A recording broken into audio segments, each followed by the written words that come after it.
Yo, what's up? And howdy, folks. We're going to be reviewing another Western novel by Louis L'Amour. I'm Brian Lee Durfee, author of The Forgetting Moon, The Lonesome Crown, and The Blackest Heart, all published by Simon & Schuster Saga Press. So this is my book review channel. You know, I love me some Westerns. You know, I love me some Louis L'Amours. We got my entire Louis L'Amour collection back here. How the West Was Won. That's the one we're talking about today. How the West Was Won. I got myself 2 copies of the book. Put out in 1962. This book was written. We've got this version, which is the modern version of How the West Was Won. This is probably the version that came out in the mid-'80s. You know, I always review the covers because I love graphic design. I love book cover illustration. So which one do I like better? This is the original copy I bought a long time ago in the late 80s, early 90s. This one I just bought a few years ago because it's got this, it's one of the Louis L'Amour Lost Treasures books, which has some information about the writing of the book. As far as the covers go, this one was painted by Stephen Assell. Now, Stephen Assell, not Stephen Asshole, but Stephen Assell, A-S-S-E-L-L. He painted this cover of the soldiers. I think it's really good. I don't know if I can focus in on it. The camera's being wonky today. He was the same guy that painted the cover of Callaghan. And if you remember my review of Callaghan, I could not remember the illustrator's name. Stephen Assell. Not asshole. Assell. Stephen Assell. He did this one too. In fact, he did a lot of the fantasy book covers in the 80s and 90s too. This one was painted by Greg Manches. It's a nice painting of an Indian overlooking a train. I kind of like this one better. Kind of like the Stephen Assell one better. But anyway. Let's get to the book. What is How the West Was Won? Well, this is a book that Louis L'Amour himself hated. He hated this. He was paid a lot of money to write the novelization of the movie. So there's a big movie put out by Metro-Goldwyn-Mayer, MGM, one of the big movie studios back in the 50s and 60s. MGM, they wanted to create the greatest movie of all time, the most epic movie of all time. They hired 4 directors, over 10,000 extras, and let me read to you the just the names of the stars that were in this movie. Let's see, it's page 373 is the list of the movie stars. Let's see if we can get to that. Let me read to you this list of movie stars that was here. MGM wanted to create the biggest, most epic movie of all time, and they wanted Louis L'Amour, the greatest Western writer of all time, to write the novelization of the book.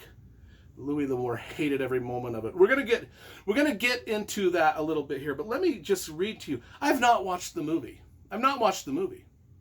I'll be honest. After reading this book, I'm not interested in watching the movie. This review is not going to go well, folks.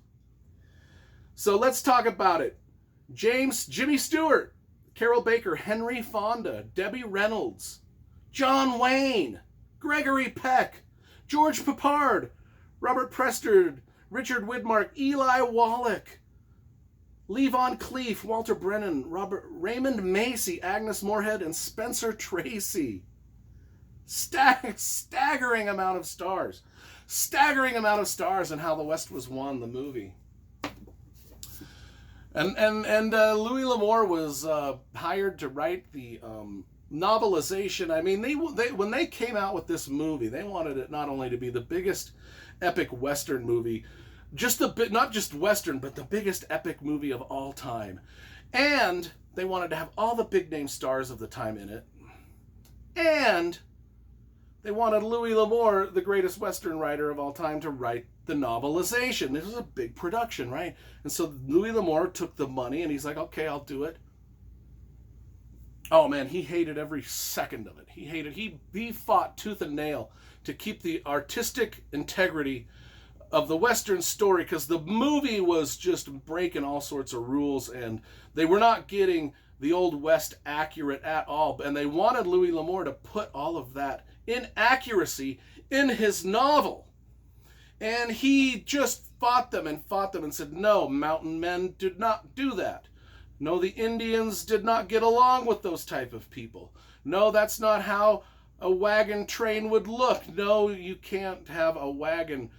You can't have a 5-ton wagon filled with all sorts of crap racing across the plains being chased by Indians, because a wagon don't go that fast. The horses can't pull it that fast. It's just, and there was just, and Jesse James and those type of people, they were bad people. You can't turn them into heroes. And train robberies did not go that way. And just the myriad of issues that the movie producers were the screenwriters were putting into the screenplay were just bonkers according to what really happened. And Louis L'Amour was just like, I can't.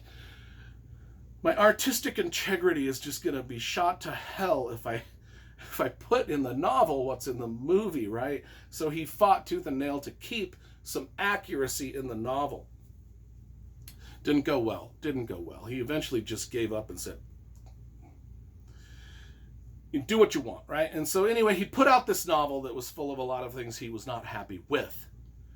And it ended up being one of his best-selling novels of all time, and one of the best-selling novelizations for a movie of all time. So it's just kind of like one of those things. He hated it. He considered it his biggest waste of time. And but what do I think? What do readers think? What do I think of it? You know, to Louis L'Amour's credit, he kept his integrity intact as far as his prose went. You can tell he gave it his all, just because he's a great writer and he writes great prose. From the opening sentence, that is there. It's all in there. His prose and his dialogue and everything that makes Louis L'Amour great is fantastic. He had no control over the story or the plot, and it shows. Because for a Louis L'Amour novel, though it has a great stuff in it, this book has some great scenes in it, individual scenes. There's bear attacks, there's Indian attacks, there's mountain men, there's adventures, there's gold mining, gamblers, gunslingers, gunfighters, dance hall girls, homesteaders, fighting homesteaders, people crossing the plains, people crossing the rivers. The book is set up in different sections where you've got people crossing, and it's how the West was won. How did they tame the West? That's the name of the book. That's what the movie was about all these people. Some of them crossed into the West and tamed the West over the rivers. Some used the rivers, some used the plains. When I say plains, I don't mean airplanes. I mean the plains of Nebraska and Oklahoma, the grassy plains, not airplanes.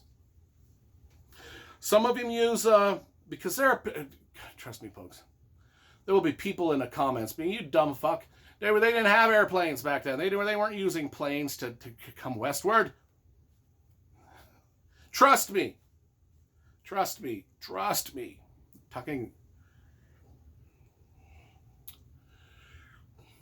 I'm trying, folks. I'm trying to keep it together. I'm trying to hold it together. Because I know what the comment sections look like. Some of them tamed the West just through warfare. And so we've got these different factions. And the thing about it is there are too many characters in this book. Too many characters in the movie, I'm assuming. This book did not inspire me to go watch the movie. I have no interest in watching How the West Was Won, the movie, despite all the movie stars that were in it, despite MGM making it the most epic, expensive movie of the time. By reading this book, I have no interest in it. Because the book overall, I could tell, was not what Louis L'Amour wanted. He says straight up in the introduction, I just despise everything about this. And I hated the time I spent writing it. And so I wanted to give it a go and see if it was And it's Louis L'Amour would have come up with a better story. All of the Louis L'Amour books have better stories than this. And, you know, poor Louis L'Amour. He took the money. I would have taken the money too. And I probably would have just done it for the, you know, it's a lot of, I mean, it's a lot of money. Paid him a lot of money, folks. I can't even remember. I mean, this book, and I just read it, it's so unremarkable. And I don't blame Louis L'Amour. It's so unremarkable. The story and plot is so unremarkable. I don't remember any of the characters. I don't care. I know there was some mountain men, and I know there was a gambler, and I know there was a dance hall girl. And I know that all their stories start in that's the thing, is there's too many storylines going on, and none of them really fall together and form an interesting plot or mystery or anything. It's just all these people going west. Some on the river, some on the plains, some through warfare, some as mountain men, some being chased by Indians. I mean, none of them really it's just a mess. Mess. I didn't like it. I don't like this book. And I do not blame Louis L'Amour, and I don't mind giving it a negative review because I don't feel that it's the author's fault. I really don't. So of all the Louis L'Amour books that are out there, they are all mostly magnificent. 99% of them are freaking gold. Hey, you can skip this one, give this one a big skip. Just know that there's a movie out there you can watch, and you'll probably be bored with it as I was with this book. Not Louis L'Amour's fault. I didn't like the book. And you know I don't like giving negative reviews on this. I want to promote everything Louis L'Amour because I've got all of his stuff in this collection here. I love Louis L'Amour books. I got every Louis L'Amour novel in my collection. I love them. This one, no, not so much. I give it 4 out of 10. I give it 4 stars out of 10 simply because Louis L'Amour, at least Louis L'Amour's prose is still there. His writing skills are still fantastic in this. He did not let up the gas on eloquent prose and just great solid writing. But the story wasn't his. It was not his story. He did not tell this story. He did not plot this story out. In fact, he fought to keep his artistic integrity all the way through. And so I give it about a 4 out of 10 only because, I only give it 4 stars only because Louis L'Amour gave it his begrudging best.